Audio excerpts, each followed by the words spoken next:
Hello friends, स्वागत है मेरे चैनल एमसीक्यू स्टडी आईक्यू पे। और आज के वीडियो में हम लोग बात करने वाले हैं जो प्रीवियस ईयर्स का क्वेश्चंस करेंगे या जो इंपॉर्टेंट क्वेश्चंस करेंगे वो बिहार बोर्ड फिजिक्स क्लास 12 का चैप्टर नंबर 1, 2 और 3। जो फिजिक्स का फर्स्ट 3 चैप्टर है उसका एकदम सिंपल और बार बार रिपीट किया हुआ क्वेश्चन आज हम लोग करने वाले हैं।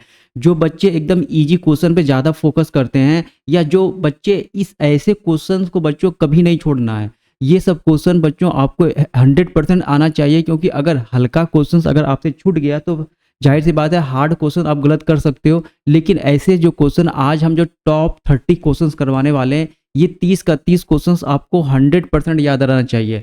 शुरू का 3 चैप्टर का ऑलमोस्ट कंप्लीट करने की कोशिश कर रहे हैं कि इजी क्वेश्चंस आपको आ जाए 100%। ठीक है, तो देखो आज का हम लोग फर्स्ट क्वेश्चन करने वाले हैं। फर्स्ट क्वेश्चन क्या कर रहा है बच्चों, आवेश का रेखीय घनत्व का मात्रक होता है। ये 2024 में ये प्रश्न पूछा हुआ है। ये प्रश्न लेने का मेरे एक कारण ये है, देखो 2022 और 2023 दोनों में पूछा हुआ है बच्चों आवेश का पृष्ठ घनत्व। 23 में भी आवेश का पृष्ठ घनत्व पूछा हुआ है और 2024 में आपसे क्या पूछा हुआ है, रेखीय घनत्व आवेश का। तो 3 आपको याद रखना है, 3 आप फॉर्मूला याद रखना है। एक तो रेखीय घनत्व, अभी जो हम लोग पढ़ने वाले हैं रेखीय घनत्व आवेश का। रेखीय घनत्व को बच्चों हम लोग लेमडा से डिनोट करते हैं। याद रखना किसे डिनोट करते हैं, लेमडा से डिनोट करते हैं। और जब हम रेखीय घनत्व का बात करते हैं तो इसका फॉर्मूला होता है चार्ज अपॉन लेंथ। क्या होता है formula, charge upon length. Charge का ऐसा यूनिट होता है बच्चों कूलम, और लेंथ को हम लोग किस में दिखाते हैं, यहाँ पे मीटर में दिखाते हैं। तो coulomb per metre, option number A हो जाएगा अभी के लिए राइट आंसर। एक और घनत्व है बच्चों जो अभी पढ़े हैं 2013, 2022 और 23 में जो क्वेश्चन आया है, पृष्ठ घनत्व। पृष्ठ घनत्व यानी आवेश का पृष्ठ घनत्व। तो आवेश का पृष्ठ घनत्व को हम लोग निरूपित करते हैं, डिनोट करते हैं, वो सिग्मा से करते हैं। इसमें क्या होता है, ऊपर तो चार्ज रहता है लेकिन नीचे में एरिया आ जाता है। याद रखना यहाँ पर लेंथ, यहाँ पे क्या आ जाएगा एरिया। तो चार्ज कूलम और एरिया का ऐसा यूनिट क्या होता है बच्चों, मीटर पर स्क्वायर। यहाँ पे क्या हो जाएगा पृष्ठ घनत्व में कूलम पर मीटर स्क्वायर। आगे प्रश्न आने वाला है तो याद रखना है।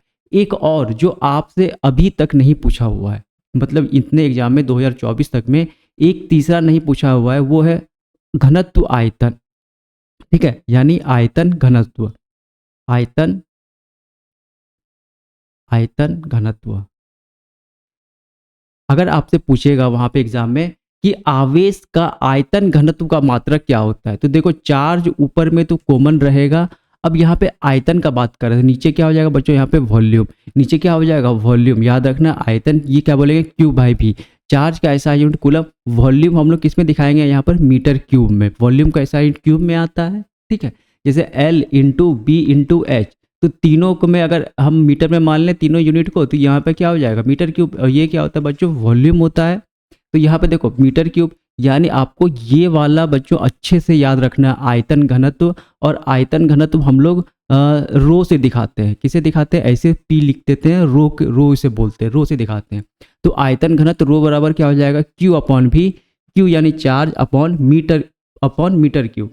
अभी आवेश का रेखीय घनत्व का मात्रक कूलम पर मीटर, आवेश का पृष्ठ घनत्व का मात्रक कूलम पर मीटर स्क्वायर, और आवेश का आयतन घनत्व का मात्रक क्या हो जाएगा, कूलम पर मीटर क्यूब।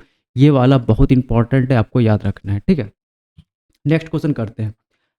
आवेश का पृष्ठ घनत्व क्या होता है, सरफेस डेंसिटी ऑफ चार्ज। आवेश का पृष्ठ घनत्व हम लोग सिग्मा से दिखाते हैं, जो पीछे अभी बताए सिग्मा। ऐसे आपको वहाँ सिग्मा मिलेगा। सिग्मा बराबर क्या होगा बच्चों, ऊपर total charge upon area. Total charge upon area. अगर इसका मात्रक पूछेगा तो चार्ज और एरिया क्या होता है, मीटर पर स्क्वायर होता है। तो ऑप्शन नंबर ए यहाँ क्या हो जाएगा हमारा। सिर्फ फॉर्मूला पूछा था आपसे, तो ऑप्शन नंबर ए क्या हो जाएगा यहाँ पर right answer, total charge upon area. वैद्युत क्षेत्र की तीव्रता का विमेय सूत्र होता है। ये सब प्रश्न नहीं छोड़ना, ये सब प्रश्न आपको 100% एकदम याद करके चलना है। What is the dimension formula of electric field intensity. बहुत बार ये प्रश्न पूछा हुआ है, बहुत सिंपल प्रश्न को नहीं छोड़ना है। तो विद्युत क्षेत्र की तीव्रता क्या होता है पहले, तो ई वेक्टर बराबर होता है बच्चों बल अपॉन आवेश। ठीक है, बल अपॉन आवेश। बल का विमा क्या होता है या डायमेंशन क्या होता है, MLT-2। ये बहुत इंपॉर्टेंट है, बहुत हम लोग 11th क्लास से पढ़ते आ रहे हैं। आवेश का क्या होता है, AT होता है। क्या होता है 80। देखो कुछ कटने वाला नहीं है तो हम सबको क्या करेंगे, ऊपर लेके चले जाएंगे।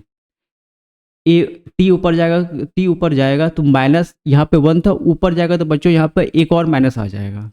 क्या आ जाएगा, एक और माइनस। और पावर क्या होता है, अगर बेस सेम होता है तो पावर हमारा क्या होता है, ऐड हो जाता है। तो ऊपर क्या हो जाएगा -1, और ए ऊपर जाएगा तो सीधे हम इन्वर्स में लिख देंगे। तो यहाँ पे क्या हो जाएगा, अगर इसको सॉल्व करते हैं तो MLT 2 माइनस और 1 माइनस 3 माइनस और ए की पावर क्या हो जाएगा -1। तो देखो ऑप्शन नंबर यहाँ पे बी देखो सही राइट आंसर हो रहा है। ठीक है, MLT की पावर -3, ए की पावर -1।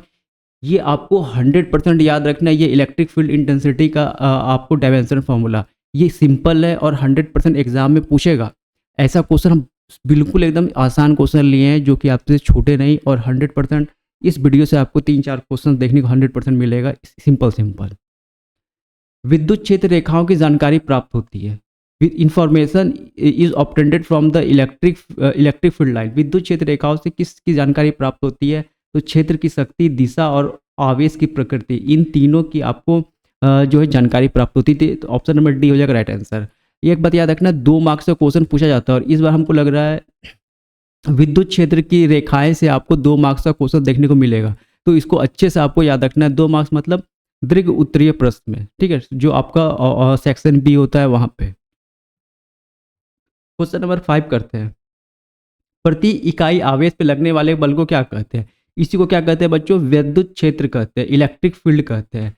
ये क्या होता है, तो फोर्स, ई वेक्टर बराबर क्या होता है बच्चों, फोर्स अपॉन चार्ज। ठीक है, फोर्स अपॉन चार्ज, क्या बोलेंगे इसे, विद्युत क्षेत्र बोलेंगे, इलेक्ट्रिक फील्ड। प्रति इकाई आवेश पर लगने वाले बल को विद्युत क्षेत्र कहते हैं। आपको डेफिनेशन पे याद कर लेना चाहिए। क्वेश्चन नंबर 6 करते हैं।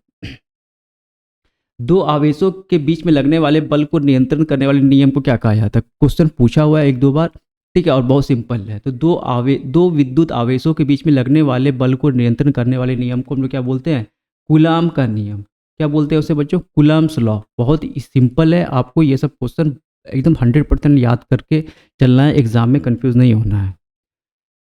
7 करते हैं। 1/4πε0 का मान क्या होता है? देखो 2019 में प्रश्न पूछा हुआ है, ये एकदम लेटेस्ट एग्जाम, हाल फिलहाल के एग्जाम में ये प्रश्न आया हुआ है। तो 1/4πε0 का मान क्या हो जाएगा यहाँ पे, तो 7 का हो जाएगा option number A 9 × 10⁹ newton metre square पर कूलम स्क्वायर। तो ऑप्शन नंबर ए यहाँ क्या हो जाएगा हमारा बिल्कुल राइट आंसर। एकदम याद करके चलना है, ऐसा यूनिट भी याद कर लेना है। क्वेश्चन नंबर 8 करते हैं। निम्नलिखित में से कौन सा संबंध सही है? Which of the following relation is correct? देखो ई, एफ और क्यू, यानी हमसे इलेक्ट्रिक फील्ड का फॉर्मूला पूछ रहा है। तो अभी तुरंत बताए थे, ई वेक्टर बराबर क्या हो जाएगा, F vector upon charge. Charge याद रखना, चार्ज पे वेक्टर मत डाल देना, चार्ज वेक्टर क्वांटिटी नहीं होता है, चार्ज स्केलर क्वांटिटी होता है। तो देखो कौन सा हमारा सही मिल रहा है, तो ऑप्शन नंबर ए हो जाएगा यहाँ पे राइट आंसर। ठीक है, ऑप्शन नंबर ए हो जाएगा यहाँ पे राइट आंसर, वेक्टर का सिंबल ऊपर लगा देंगे। ठीक है, तो ई वेक्टर इक्वल टू क्या हो जाएगा, एफ अपॉन क्यू। 9 करते हैं। विद्युत द्विध्रुव का एसआई मात्रक होता है। What is the SI unit of electric dipole movement या इलेक्ट्रिक डायपोल? आघूर्ण होगा, विद्युत द्विध्रुव आघूर्ण का एसआई मात्रक क्या होता है? ठीक है, ये आपसे पूछ रहा है, 3 बार एग्जाम में पूछा जा चुका है, इंपॉर्टेंट प्रश्न छोड़ना नहीं है। फॉर्मूला क्या होता है, तो पी से हम डिनोट करते हैं इलेक्ट्रिक डायपोल मूवमेंट को। पी बराबर क्या होता है बच्चों, चार्ज इंटू 2L। ठीक है, अगर एक प्लस चार्ज है एक माइनस चार्ज है, इसको डिस्टेंस को हम क्या क्या मान लेते हैं, 2L। डेरिवेशन में इजी सिंपल होने के लिए 2L मानते हैं। चार्ज का ऐसा यूनिट क्या होता है, कूलम होता है। और यहाँ पे क्या है, एक लेंथ लो या 2 लेंथ लो, जब तक यहाँ पे स्क्वायर नहीं होगा तब तक हम ऐसा यूनिट में स्क्वायर नहीं करेंगे।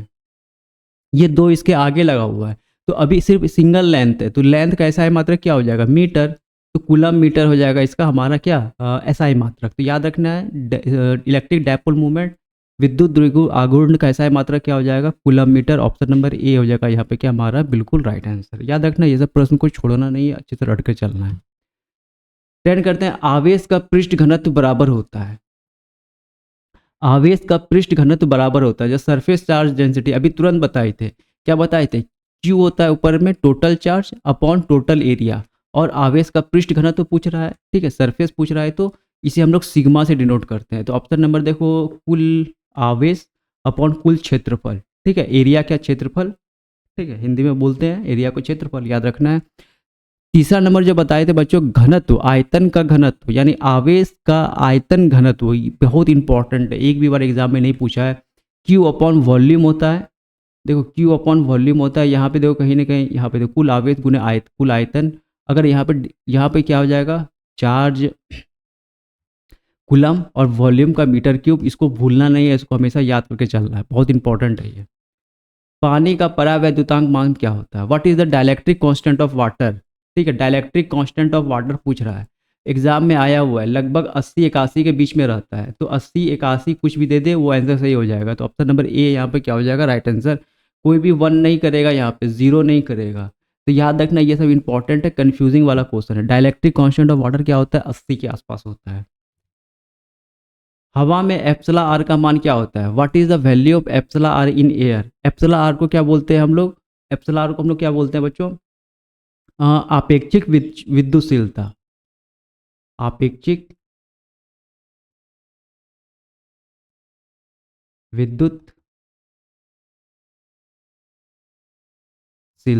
ठीक है। इसका फॉर्मूला क्या होता है एप्सिलॉन आर का, एप्सिलॉन आर का फॉर्मूला होता है एप्सिलॉन इंटू एप्सिलॉन नॉट, क्या होता है एप्सिलॉन आर का formula, epsilon r equals to epsilon into epsilon naught. यहाँ पे एप्सिलॉन क्या है, सिंपल एप्सिलॉन अगर लिखा रहेगा तो इसे बोलेंगे निरपेक्ष विद्युतशीलता, यहाँ पे लिख दे रहे हैं यहीं पे, ये आपेक्षिक है और ये क्या है, निरपेक्ष है, निरपेक्ष विद्युतशीलता।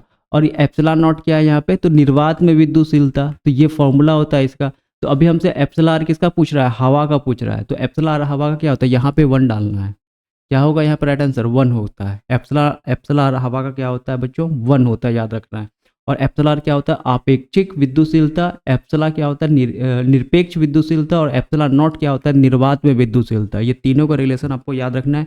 रिलेशन से भी एग्जाम में क्वेश्चन आया हुआ है कि निम्नलिखित में से कौन सा रिलेशन सही है। उस समय पे अगर आपको एप्सिलॉन नॉट का दे दे तो एप्सिलॉन अपॉन एप्सिलॉन आर नीचे आ जाएगा, इससे गुना हो करके, तो आपको बस एक ही याद रखना है, इसी से सारा रिलेशन हमसे बन जाएगा, ठीक है। यहाँ पे आपको नाम भी याद रखना है, ये क्या है आपका, आपेक्षिक, निरपेक्ष और ये निर्वात में। आवेश का बीमा क्या होता है, what is the dimension of charge, तो डायमेंशन पहले आवेश से जो चार्ज है ये आया कहाँ से है, तो करंट के फॉर्मूला में हमको चार्ज मिलता है, आई इक्वल टू क्या होता है, क्यू बाई टी, और करंट का एसआई यूनिट क्या होता है बच्चों, एम्पेयर। चार्ज का क्या होता है एसआई यूनिट, चार्ज का तो पूछ रहा है, ठीक है, चार्ज का एसआई छोड़, चार्ज का हमसे पूछ रहा है, तो यहाँ से पहले हम फॉर्मूला निकाल लेते हैं, तो क्यू इक्वल टू क्या हो जाएगा, आई टी, आई का एसआई यूनिट क्या होता है एम्पेयर, टी का क्या हो जाएगा टाइम, तो ए टी हो जाएगा क्या इसका यहाँ पे राइट आंसर। देखो A T option number A हो जाएगा राइट आंसर। अभी तुरंत बताए भी थे फोर्स वाले में, ठीक है, इलेक्ट्रिक फील्ड वाले में, एफ अपॉन क्यू में नीचे में क्या डाले थे हम लोग, नीचे में चार्ज में ए टी डाले थे और ऊपर में फोर्स का डाले थे, तो यहीं से आता है ये हमारा ए टी, तो याद रखना है। तो चार्ज का डायमेंशन क्या होता है, ए टी होता है, ये आपको हमेशा याद रखना चाहिए और इंपॉर्टेंट भी है, सिंपल क्वेश्चन है। क्वेश्चन नंबर 14 करते हैं, किसी आवेशित खोखले गोले के अंदर विद्युत तीव्रता का मान क्या होता है, ठीक है, what is the value of electric field inside the hollow sphere, तो 0 होता है, याद रखना है, बहुत बार एग्जाम में पूछा हुआ है, हमेशा पूछेगा भी आगे भी, ठीक है, पूछा है और पूछेगा भी ये क्वेश्चन। आवेशित खोखले के गोले के अंदर, याद रखना है गोले के अंदर होता है, सतह पे नहीं, सतह पे 0 नहीं होता, लेकिन गोला में जैसे अंदर कहीं भी किसी भी जगह गोला पे क्या होता है बच्चों, शून्य होता है। और शून्य होता क्या है, तो विद्युत तीव्रता का मान शून्य होता है। स्थिर विद्युत क्षेत्र डैश होता है, static electric field is that, तो हमेशा कैसा होता है, संरक्षी होता है, ऑलवेज कैसा होता है, कंजर्वेटिव होता है हमारा स्टैटिक इलेक्ट्रिक फील्ड। इंपॉर्टेंट प्रश्न है, याद रखना है, बहुत सिंपल है लेकिन बहुत ही ज़्यादा इंपॉर्टेंट है। संधारित्र 3 चैप्टर के बाद बात करें बच्चों, शुरू का फिजिक्स का 3 चैप्टर का मिला जुला के कॉम्बिनेशन लिए हैं, पूरा तो नहीं लिए लेकिन बहुत सिंपल क्वेश्चन लिए हैं शुरू का 3 चैप्टर का, और मात्र 30 एमसीक्यूज, 100% आपको इस चैप्टर, इस वीडियो से 3-4 क्वेश्चंस देखने को मिलेगा आपके एग्जाम में, बिहार बोर्ड के एग्जाम में जो 2025 या 26 में आप दोगे। संधारित्र की धारिता निर्भर नहीं करती है, देखो नहीं पूछा हुआ है, डज नॉट डिपेंड अपॉन, तो निर्भर बताए किस पे करती है, प्लेटों के आकृति पे निर्भर करती है, प्लेटों के आकार पे निर्भर करती है और प्लेटों के बीच के दूरियां पे निर्भर करती है। ये 2 मार्क्स का क्वेश्चन आपको 2021 में पूछा हुआ था सेक्शन बी में, ठीक है, लिखने के लिए बोला था कि संधारित्र की धारिता किस पे निर्भर करती है, लिखिए। तो आपको इन तीनों को याद भी करना है, प्लेटों के आकार पे निर्भर करती है, प्लेटों की आकृति और प्लेटों के बीच की दूरी पे निर्भर करती है, लेकिन प्लेटों के आवेश पर निर्भर नहीं करती है, ठीक है। On the size of plate 2 बार लिखा गया है यहाँ पे, ठीक है। यहाँ पे चार्ज कर लेना, on the charge, charge of plate. Charge of plate पे क्या होता है, निर्भर नहीं करती, तो प्लेटों के आवेश पर निर्भर नहीं करती है, बाद बाकी इन तीनों पे निर्भर करती है। पिको फैराड मात्रक होता है, तो फैराड किसका मात्रक होता है, इलेक्ट्रिक कैपेसिटेंस का। तो पिको फैराड भी बच्चों इलेक्ट्रिक वैद्युत धारिता का ही एसआई मात्रक होगा बच्चों, पिको फैराड। इंपॉर्टेंट, देखो 2024 में प्रश्न पूछा हुआ है, ऐसा प्रश्न आपको छोड़ना नहीं है, याद करके चलते रहना है, बहुत ही सिंपल प्रश्न है एसआई मात्रक से। आवेशी संधारित्र पर कुल आवेश होता है, ठीक है। What is the total charge on the charge capacitor. Total charge on the charge capacitor कितना होता है, शून्य होता है। कितना हो जाएगा यहाँ पे, 0 होता है। 18 का हो जाएगा ऑप्शन नंबर ए यहाँ पे 100% राइट। तो याद करके चलना है 18 का, अनंत मत कर देना। 1 फैराड बराबर होता है 1 फैराड। तो फैराड किसका एसआई मात्रक होता है, फैराड एसआई मात्रक होता है बच्चों संधारित्र की धारिता का। संधारित्र की धारिता का फॉर्मूला क्या होता है, अगर हम पूछेंगे संधारित्र का फॉर्मूला, तो ये होता है बच्चों चार्ज अपॉन वोल्टेज, ठीक है, चार्ज अपॉन वोल्टेज। इसका एसआई यूनिट होता है फैराड, इसका एसआई कूलम, और ये वोल्टेज का क्या होता है, वोल्ट ही होता है। अगर यहाँ पे हम वोल्ट करते हैं तो वोल्टेज का क्या होता है, वी से हम निरूपित करते हैं। तो 1 फैराड बराबर क्या हो जाएगा, 1 कूलम पर वोल्ट। तो ये क्या हो जाएगा यहाँ पे हमारा 1 फैराड इक्वल्स टू कूलम, इसको ऊपर ले जाएंगे तो प्रति वोल्ट हो जाएगा, तो कूलम प्रति वोल्ट। एक यहाँ डाल दो सब जगह। ऑप्शन नंबर बी क्या हो जाएगा यहाँ पे राइट आंसर। ऐसा प्रश्न पूछा हुआ है। 1 एम्पेयर क्या होता है, 1 फैराड क्या होता है, 1 जूल क्या होता है। तो ये फॉर्मूला से आपको आता है ये सब। फॉर्मूला में फॉर्मूला लिख करके फॉर्मूला का एसआई यूनिट डाल दो, आंसर आ जाएगा। फॉर्मूला लिख करके जितने जितने यहाँ पे आपके जैसे चार्ज का एसआई यूनिट, वोल्टेज का एसआई यूनिट, फिर कैपेसिटेंस का एसआई यूनिट डाल दो, आंसर 100% सही आ जाएगा। बस और कुछ नहीं करना रहता है इसमें। 20 करते हैं, आवेशित चालक की ऊर्जा होती है। What is the energy of charge connector, formula है। तो ई इक्वल टू क्या होता है, हाफ सी वी स्क्वायर। ई बराबर क्या हो जाएगा यहाँ पे, हाफ सी वी स्क्वायर। कौन सा ऑप्शन सही है, ऑप्शन नंबर बी हो जाएगा यहाँ पे right answer, half C V square. याद रखना बहुत इंपॉर्टेंट है। 21 करते हैं, value of dielectric strength of air. वायु के लिए परावैद्युतांक सामर्थ्य का मान होता है। ये सब प्रश्न हम इसीलिए लिए हैं क्योंकि इजी और कंफ्यूज कर जाओगे वहाँ जा करके। तो जितना भी आज डेटा वाला हम क्वेश्चन लिए हैं कि एयर का परावैद्युतांक क्या होता है, इसके पहले भी जो क्वेश्चन लिए हैं वो आपको अच्छे से नोट करके रखना, वहाँ कंफ्यूज नहीं होना है। तो डाइलेक्ट्रिक स्ट्रेंथ ऑफ एयर होता है बच्चों 3 × 10⁶ वोल्ट मीटर। क्या होता है, वोल्ट पर मीटर, 3 × 10⁶ वोल्ट पर मीटर। 21 करते हैं, वैद्युत संबंधी किर्चॉफ का दूसरा नियम संबंध रखता है। किर्चॉफ सेकंड और related is electricity is related to. जो किर्चॉफ का सेकंड नियम है, जो दूसरा लॉ है, वो ऊर्जा के संरक्षण से हमारा क्या रखता है, संबंध रखता है, फॉर्म एनर्जी कंजर्वेशन से। याद रखना, फॉर्म एनर्जी कंजर्वेशन से किर्चॉफ का दूसरा नियम जो है वो संबंध रखता है। विभव मापी से मुख्यतः क्या नापते हैं, पोटेंशियोमीटर से हम मुख्यतः पोटेंशियल डिफरेंस नापते हैं। तो ऑप्शन नंबर सी हो जाएगा यहाँ पे क्या हमारा बिल्कुल राइट आंसर। नीले रंग का कार्बन प्रतिरोध का कलर होता है। ये बहुत इंपॉर्टेंट क्वेश्चन है। 2024 में एक भी प्रश्न नहीं पूछा है इससे, लेकिन 2023 में 3 नंबर का क्वेश्चन पूछा था ऑब्जेक्टिव में। तो इस बार 2025 में आपको 100% याद करके चलना है। याद रखना, इस वाले को हम अच्छी तरह से सॉल्व करें, डिस्कस भी किए बहुत वीडियो में, ठीक है। तो याद रखना बच्चों, इसने पूछ रहा है कि किसका, ब्लू कलर का। तो ब्लू कलर का बच्चों क्या हो जाएगा, 6 हो जाएगा यहाँ पर राइट आंसर। ब्लू कलर का 6 क्या हो, ब्लू कलर का क्या हो जाएगा राइट आंसर। जिसके जिसके पास बुक है 100% ये कलर कोड का आपको अच्छे से याद रख लेना है। एक बार रिवाइज करवा जाते हैं, बस जो ऑप्शन है उसी का। थर्ड में क्या होता है बच्चों, नारंगी, जिसे हम लोग क्या बोलते हैं ऑरेंज। 4 में क्या होता है, 4 में होता है येलो। 4 में क्या होता है, येलो, जिसे हम लोग पीला बोलते हैं। और 5 में हो जाएगा क्या आपका, ग्रीन, जिसे हम लोग क्या बोलते हैं, हरा बोलते हैं। 0 से शुरू होता है, याद रखना टोटल 10 होता है, 0 से शुरू होता है। 0 में काला होता है, याद रखना काला पे शुरू होता है, 9 सफ़ेद पे ख़त्म हो जाता है। तो देखो ये 2 तो आपको अच्छे से याद हो जाएगा। 0 पे शुरू होता है, 0 से शुरू होता है, यानी काला से शुरू होता है, सफ़ेद पे क्या होता है, खत्म हो जाता है। 0 और 9 याद रखना है, बाद बाकी यही चारों 6 ऑप्शन याद रख लो, बहुत इंपॉर्टेंट है, ठीक है, बहुत इंपॉर्टेंट है। कलर कोड 3 मार्क्स का ऑब्जेक्टिव इस बार आपके एग्जाम में दिखेगा ही दिखेगा आपको। 25 करते हैं, किलो वाट घंटा, किलो वाट आवर किसका ऐसा यूनिट है। बहुत ही महत्वपूर्ण क्वेश्चन है, बहुत बड़े एग्जाम में पूछा हुआ है। तो ये एनर्जी का ऐसा मात्रक होता है, ठीक है, ऊर्जा का, वैद्युत एनर्जी का ऐसा मात्रक होता है। 26 करते हैं, विद्युत परिपथ की शक्ति होती है। ये वाला क्वेश्चन है, बहुत बार पूछा हुआ है। तो विद्युत परिपथ की शक्ति क्या होती है, V²/R। Power of electric circuit क्या होता है, V²/R। तो ऑप्शन नंबर सी देखो यहाँ पे क्या हो जाएगा हमारा बिल्कुल राइट आंसर। 27 करते हैं, इलेक्ट्रॉन वोल्ट द्वारा मापा जाता है। देखो एक ट्रिक बता देते हैं यहाँ पे, ई से होता है एनर्जी, और एनर्जी को ही हम लोग इलेक्ट्रॉन वोल्ट से नापते हैं, ठीक है, ऊर्जा नापते हैं। हिंदी मीडियम वाले भी याद रखना है, ई से क्या होता है, ऊर्जा को इंग्लिश में क्या बोलते हैं हम लोग, एनर्जी बोलते हैं। क्या बोलते हैं, एनर्जी बोलते हैं। तो और देखो ईवी में ई लगा हुआ है, तो ई से क्या नापते हैं हम लोग, एनर्जी ही नापते हैं, ऊर्जा नापते हैं। 27 करते हैं, विद्युत वाहक बल का बीमा होता है, सॉरी 28 करते हैं, विद्युत वाहक बल का बीमा क्या होता है, डायमेंशन ऑफ इलेक्ट्रोमोटिव फोर्स। ये भी इंपॉर्टेंट क्वेश्चन है, तो आपको याद रखना है विद्युत बीमा बल का क्या होता है बीमा, तो mL² T⁻³ I⁻⁻1। बहुत इंपॉर्टेंट है, याद रखना है, विद्युत वाहक बल ईएमएफ का आपको बीमा, ठीक है, इंपॉर्टेंट है ये प्रश्न, याद रखना है बहुत ही ज़्यादा। 29 करते हैं, यहाँ पे देखो जूल्स लॉ ऑफ हीटिंग से क्वेश्चन पूछा हुआ है। T समय है तथा धारा I के प्रभाव के कारण R प्रतिरोध में चालक उत्पन्न ऊष्मा होती है। तो हमें पता है जूल्स लॉ ऑफ हीटिंग के अकॉर्डिंग H इक्वल टू क्या होता है, करंट का स्क्वायर होता है बच्चों, RT हो जाएगा, ठीक है। यहाँ पर I क्या है, करंट है, T क्या है, रेजिस्टेंस है, R क्या है, रेजिस्टेंस है, और T क्या है, टाइम है। तो देखो I² RT, option number C हो जाएगा राइट आंसर। क्लास 10th में भी हम लोग ये क्वेश्चन पढ़े थे और अभी भी इंपॉर्टेंट है ये क्वेश्चन। लास्ट क्वेश्चन है, 1 एम्पियर बराबर होता है, फिर से आपको फॉर्मूला में जाना पड़ेगा। तो एम्पियर एसआई यूनिट किसका होता है, करंट का। करंट बराबर क्या होता है, चार्ज पर टाइम।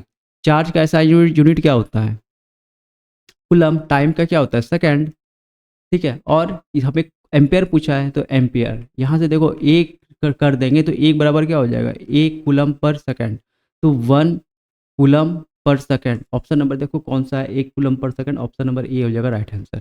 सब जगह 1 लगा देना, हमारा आंसर आ जाएगा, बस सिंपल। तो देखो 30 इंपॉर्टेंट क्वेश्चन करवाए हैं, केमिस्ट्री का भी करवाएं बच्चों 70 टॉप, यानी कि 70 क्वेश्चन करवाएं 3 चैप्टर का, 1, 2 और 3 का, तो वो भी आप जाके देख सकते हैं। हिंदी का भी व्याकरण, जो 100 मार्क्स का हिंदी लिए उसमें व्याकरण और आपका उसका कहानी के साथ साथ पद पोर्शन का भी पूरा हम एमसीक्यूज करवा चुके हैं, तो आप जाके देख सकते हैं।